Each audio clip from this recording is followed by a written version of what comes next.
Okay, so we're going to start the first major lactic acid fermentation for this class. We're going to be making a process called sauerkraut, and we're preparing the sauerkraut now for the fermentation process. We bought these cabbage fairly recent because the age of it makes a lot of difference. It's the moisture in it and so forth and so on. We're going to peel off the outer parts of this thing, and we're going to cut it, slice it, and we will talk about the type of salt we're going to use in a second. So we quartered this up with an almost sharp knife, and then we're going to cut the core out of each one, and then we're going to slice it into this called shredding. In fermentation, you can shred the vegetable, you can chop the vegetable, you can ferment it whole, but sauerkraut we're going to cut up in strips.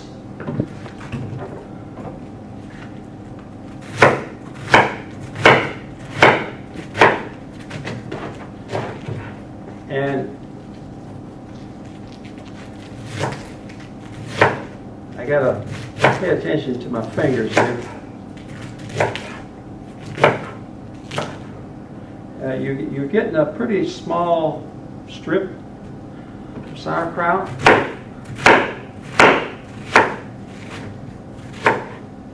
Some people will use a food processor. That makes it a little bit too much of a slurry for me. I like the hand shredding process.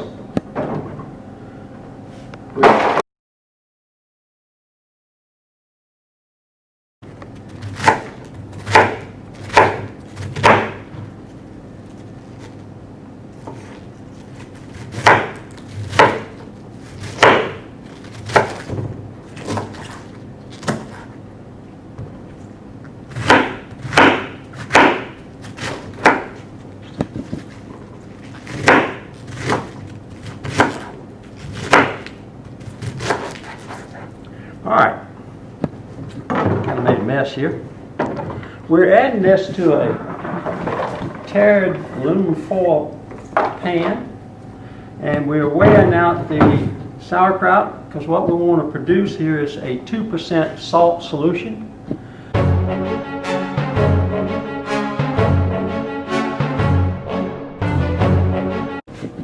Okay, now we're taking this third portion and we're adding the salt, and the idea is we got it layered out and we want to distribute this salt across all these cabbage leaves. So what we're going to do is sprinkle this into the cabbage, and then we're going to turn it and roll it a couple times. Well down. You didn't see that. Alright, so now that we have taken 3 heads of cabbage and we've chopped them up and we've weighed them out individually and added 2% salt. So this is our total amount of chopped up, salted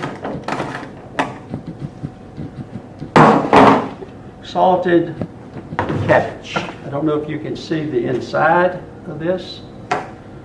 All right, what we're going to do now is we're going to cover this cabbage with some cheesecloth or paper towels, and we're going to let it absorb for about 2 hours. And what's going to happen, that salt is going to pull out the moisture from the chopped up cabbage. It's going to pull out some nutrients that's found in the plant. And hopefully that we will have enough liquid and nutrients to cover this entire batch with the extracted water. And when we get the extracted water in 2 hours, we're going to go find a proper container. We're going to pack it in there, and We're going to sit and wait on it to ferment, and then we're going to do some analyses next week on it to see how the process is going, and we'll describe that when we get there.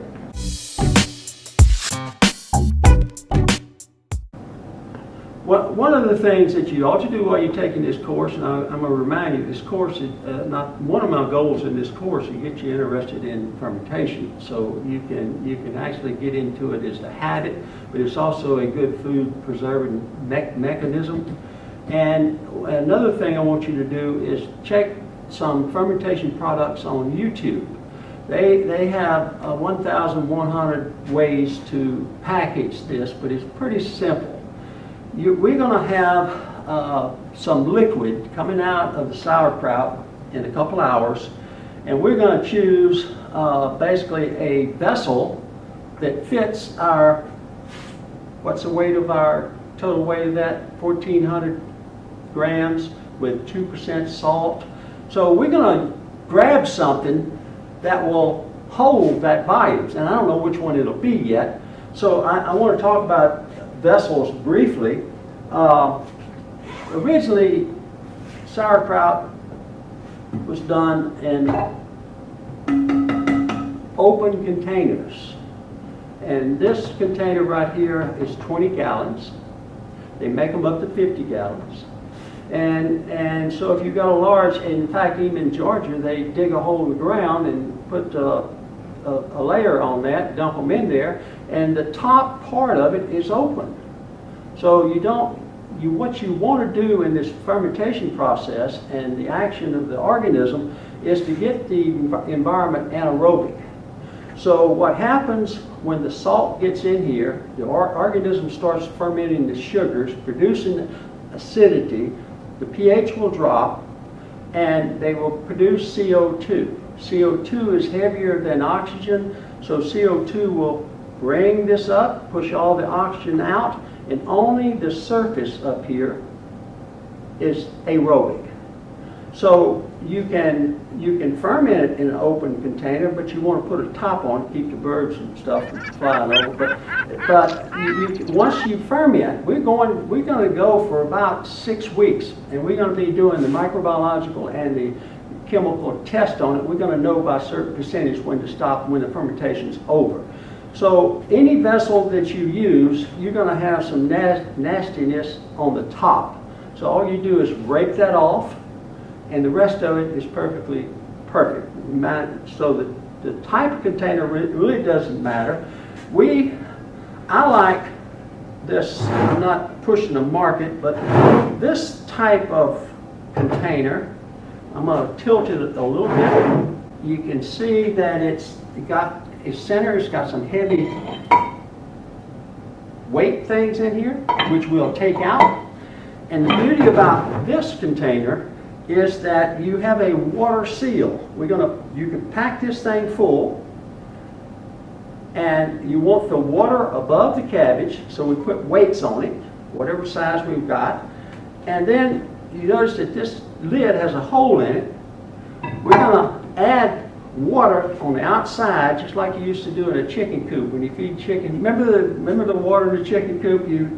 They drink down here, and this is my chicken coop container. You add water there, the CO2 can bubble out this side, and oxygen can't go in. So this is the perfect one. It's kind of heavy, it's kind of expensive. You don't need that.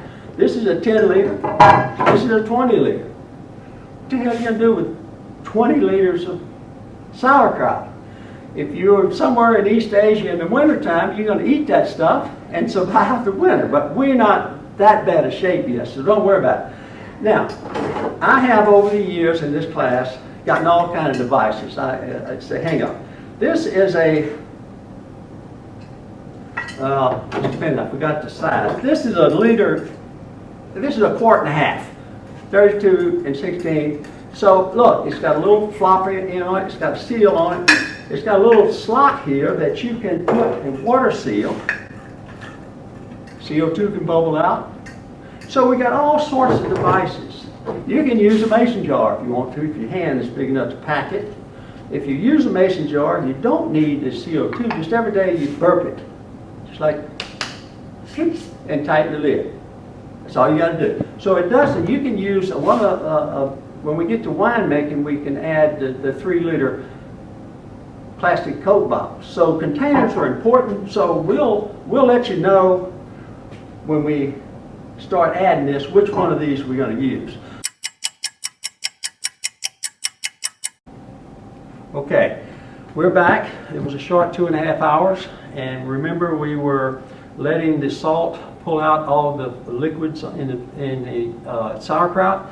And if we could get a close-up, I'm going to show you the water that has been pulled out of the sauerkraut.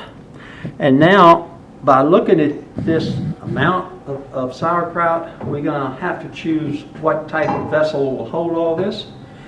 And we're thinking that this is a 3-liter vessel, and it's got an air lift, and we can put in a water bubble. We'll show you how that works. So we think we're going to go with this container if it'll hold this amount of sauerkraut.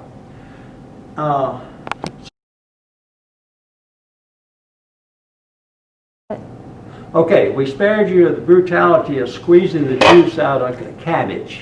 And we beat on it, we chomped on it, we packed on it, and this container right here holds 3 liters, and this is the one we're not going to sample, and we're going to put a weight on it, and we're going to put an air breather on it. Hold on, folks.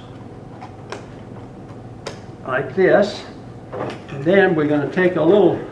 We don't need salt water in this thing, but that's all the water I got. So hold on. I'm going to put this here like this,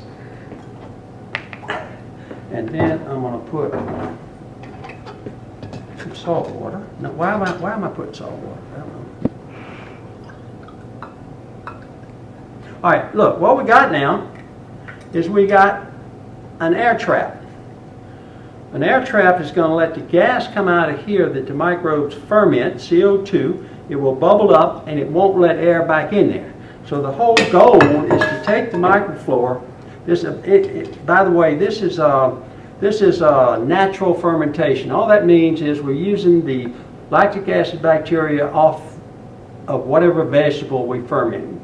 And the lactic acid bacteria are accompanied by a lot of gram-positive, gram-negative pathogens. They're fungi, yeast, and all of those things that you find in soil.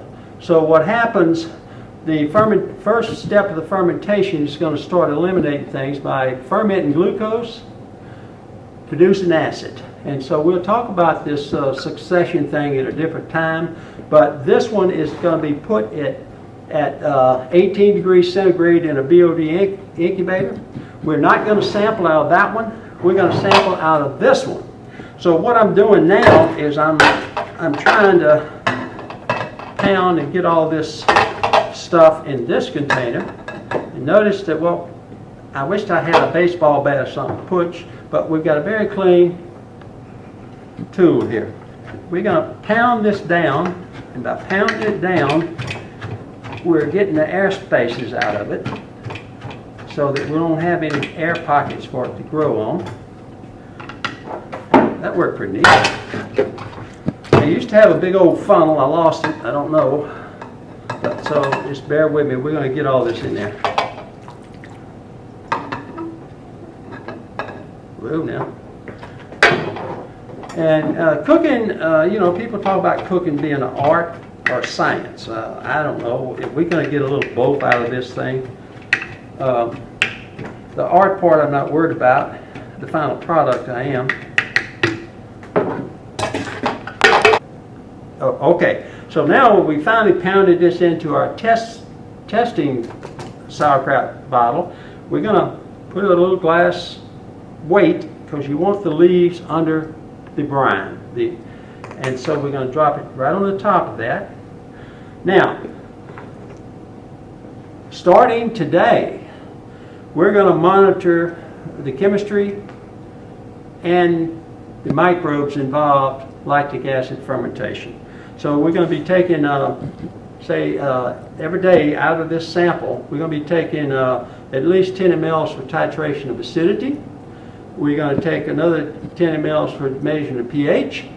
And then we're going to do a series of bacterial enumerations using differential media so we can monitor the microbes over a 6-week period. So every day while y'all are on the couch trying to figure out sauerkraut, I'm going to be running these samples. So we're going to run it T0, T2, T7, T14, T28, and we're going to carry it to the end. And then we're going to report all that data online, and we'll discuss how the succession works.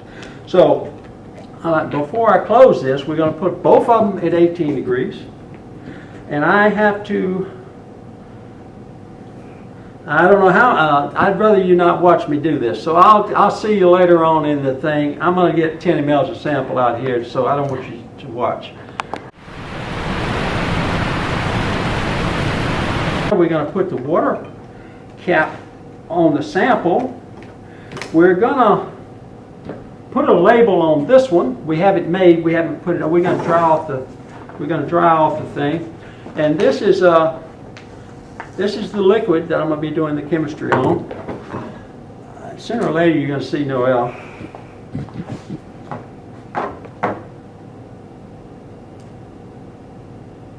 And obviously the one without the label is the one that we're not going to sample.